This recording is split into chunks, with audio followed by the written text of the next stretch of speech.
नमस्कार। देश काल में आपका स्वागत है। मैं हूं मुकेश कुमार।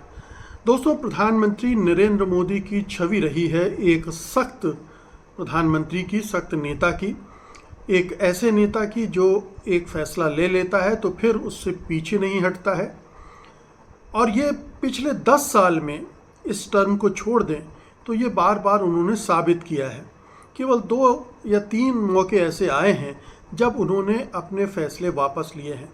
एक तो किसान बिल थे, काले कानून जिनको कहा गया था, उनके कारण जो करीब 17 महीने तक किसानों का आंदोलन चला, उन्हें पीछे हटना पड़ा। और उसकी एक बड़ी वजह उत्तर प्रदेश के चुनाव थे जिसमें उनको लग रहा था कि इसका असर हो सकता है, और उन्होंने अपने कदम पीछे हटा दिए, ये कहते हुए कि मेरी तपस्या में कोई कमी रह गई होगी।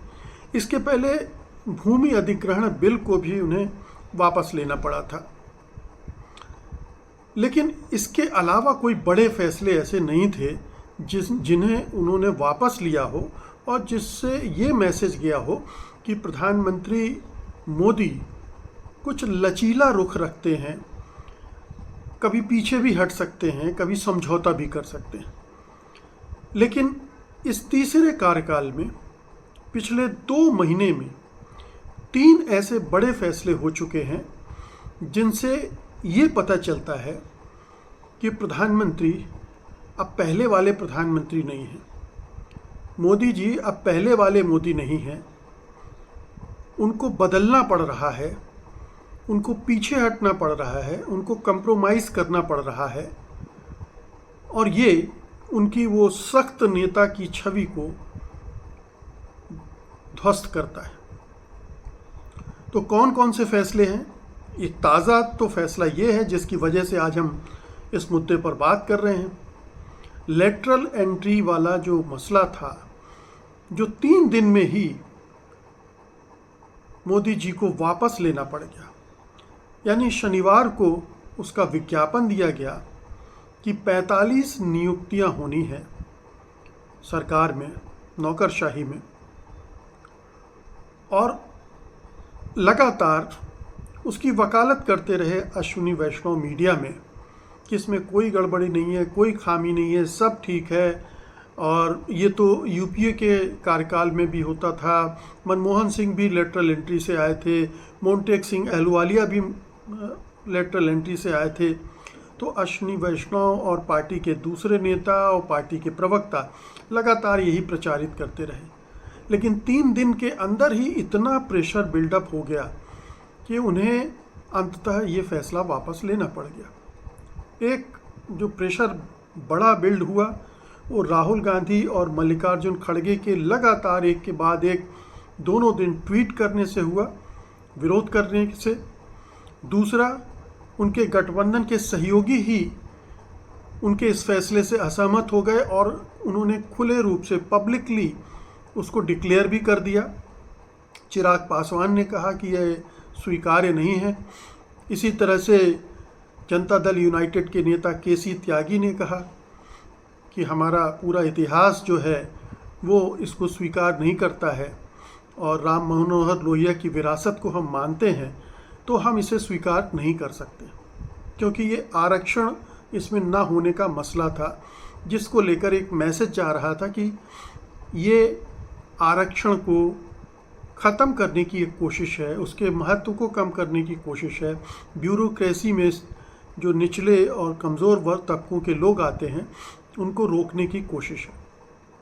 तो इस मैसेज को रोकने के लिए मजबूर होना पड़ा।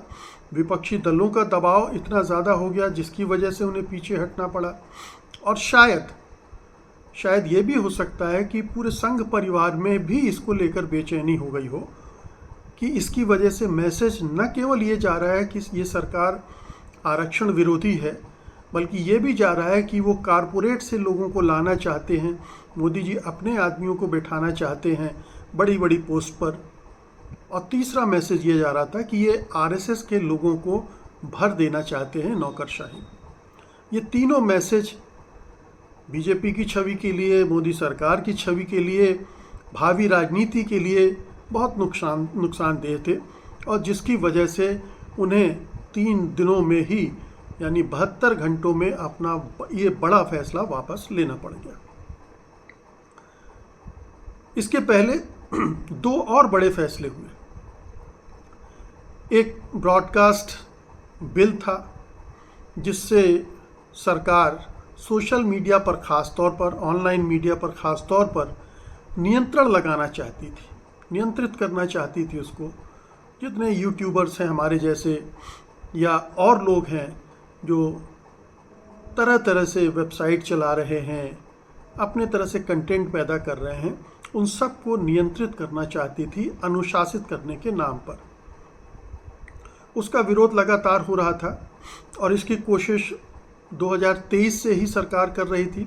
पहले एक ड्राफ्ट सर्कुलेट किया गया था, फिर अभी 1 महीने पहले एक दूसरा ड्राफ्ट सर्कुलेट किया गया था और अचानक फिर, और ये सीक्रेटली किया था, ये दूसरा वाला ड्राफ्ट लोगों को नहीं बताया गया था, चंद लोगों को दिया गया था और फिर उनसे कहा गया था ये ड्राफ्ट वापस भेज दीजिए।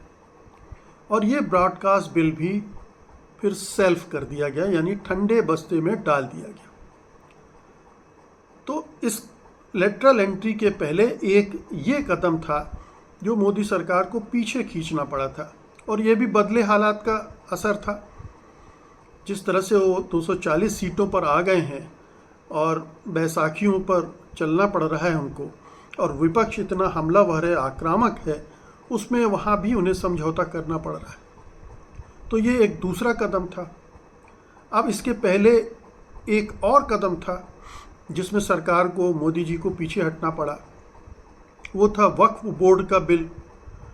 जो वक्फ की ज़मीन है उसको वो जिस तरह से नियंत्रित, नियमित करना चाहते थे, उसको लेकर घोर आपत्तियां थी। ये मैसेज आ रहा था कि मोदी सरकार वक्फ बोर्ड की ज़मीन को हड़पने की कोशिश कर रही है और उस ज़मीन को अंततः अडानी अंबानियों को सौंप दिया जाएगा, क्योंकि पुराने कई इंस्टांसेस ऐसे हैं जिसमें ये मैसेज निकला है कि इस तरह की जितनी भी परिसंपत्तियां हैं, चाहे मंदिर की संपत्तियां रही हों या फौज की जो संपत्तियां रही हों, वहाँ कारपोरेट का दखल हुआ है। उन्होंने ज़मीन सस्ते में ख़रीदी है या उनको दी गई है और इससे उनको फ़ायदा पहुंचाया गया। तो वक्फ बोर्ड के विधेयक में भी ये मसला आया। फिर अब अपोजिशन भी तनकर खड़ा हो गया, विरोध कर रहा था और राज्यसभा में मोदी जी के पास बहुमत नहीं है, वहाँ उनको बिल पास कराना असंभव है। अगर ऐसा बिल है जिस पर आपत्तियां हैं तो वो पास नहीं होगा, जिसमें राज्यसभा की भी सहमति ज़रूरी है। तो मोदी जी वहाँ भी फंस गए। तो एक एक करके 3 महीने में 3 ऐसी चीज़ें हो गई हैं जो बता रहा है कि मोदी जी कमज़ोर प्रधानमंत्री हो गए हैं। एक मनमोहन सिंह के कार्यकाल के अंतिम वर्षों में एक जुमला चल पड़ा था, पॉलिसी पैरालिसिस का। ये उसके लक्षण मोदी सरकार में दिख रहे हैं। अब ये पॉलिसी पैरालिसिस इस वजह से है कि वो कमज़ोर हैं, या इस वजह से है कि वो गलत फैसले ले रहे हैं, या इस वजह से है कि वो बिना विचार विमर्श के अपने सहयोगी दलों को विश्वास में लिए हुए विपक्ष से एक संवाद कायम करके उसमें आम सहमति बनाकर आगे बढ़ने के लिए ये यहाँ पर चूक कर रहे हैं। तो गलतियाँ किसी भी स्तर पर हो सकती हैं, लेकिन निष्कर्ष एक ही है, और निष्कर्ष एक ये है कि प्रधानमंत्री मोदी सही फैसले नहीं ले पा रहे, या फैसले लेते हैं तो वो उस पर टिके नहीं रह पा रहे, वो दबाव में आ रहे हैं, वो पीछे हट रहे हैं। और इससे प्रधानमंत्री मोदी की छवि तो पहले ही काफ़ी वीक हो चुकी है, कमज़ोर हो चुकी है, लगातार कमज़ोर होती जा रही है। सीटें कम होने के बाद लोकसभा चुनाव में और भी कमज़ोर हुई हैं। फिर राहुल गांधी ने जिस तरह से आक्रमण किए हैं लोकसभा में, दूसरे विपक्षी दलों ने आक्रमण किए हैं, नेताओं ने, उससे कमज़ोर हुई है। और लगातार इस तरह के फैसलों से और भी कमज़ोर होती जा रही। तो एक वो ताकतवर प्रधानमंत्री, निर्णायक प्रधानमंत्री वाली जो छवि 10 साल में बनाई थी, हालांकि उसको आप इस तरह से भी दे सकते हैं, निर्णायक और सख्त प्रधानमंत्री एक तानाशाह प्रधानमंत्री था, एक निरंकुश प्रधानमंत्री था जो अपने मनमानी फैसले कर रहा था, अचानक डिमोनेटाइजेशन कर रहा था, बिना किसी से अपने कैबिनेट से राय मशवरा किए बगैर जीएसटी थोप रहा था बिना तैयारी के, कोरोना में लॉकडाउन घोषित कर रहा था बिना तैयारी के, लाखों लोगों को बेघर बार कर रहा था, कोई तैयारी नहीं थी, सारे फैसले अफलातूनी थे, तुगलकी थे, और इसकी वजह से उनकी छवि बिगड़ती चली गई थी। उनके वो गलत फैसले अब सब एक साथ मिलाकर देखने पर समझ में आता है कि मोदी जी ने कितनी भारी गलतियां अतीत में की हैं, और इकोनॉमी की जो स्थिति उन्होंने की है, बेरोज़गारी, महंगाई वगैरह वगैरह, वो उसमें और ऐड होती है। तो प्रधानमंत्री की छवि अब बहुत कमज़ोर हो गई। मेरे ख्याल से कोई एक अच्छा सर्वे होगा तो हो सकता है कि राहुल गांधी और वो नेक टू नेक खड़े होंगे लोकप्रियता के मामले में, और क्या पता राहुल गांधी आगे निकल चुके हों, क्योंकि उन्होंने जिस तरह से अपना अभियान चलाया है, लोगों से मिल रहे हैं, आम लोगों से मिलते हैं, उनके साथ दुख दर्द बांटते हैं, कहीं भी पहुंच जाते हैं, ये सब मोदी जी नहीं कर रहे हैं, न कर पा रहे हैं, और ऐसा लगता है कि न करना चाहते हैं। इस वजह से राहुल गांधी उनसे आगे निकलते जा रहे हैं। तो ये एक बड़ा झटका मोदी जी को है, उनकी पार्टी को है, और पूरे संघ परिवार को। बहुत बहुत शुक्रिया आपका, धन्यवाद, नमस्कार।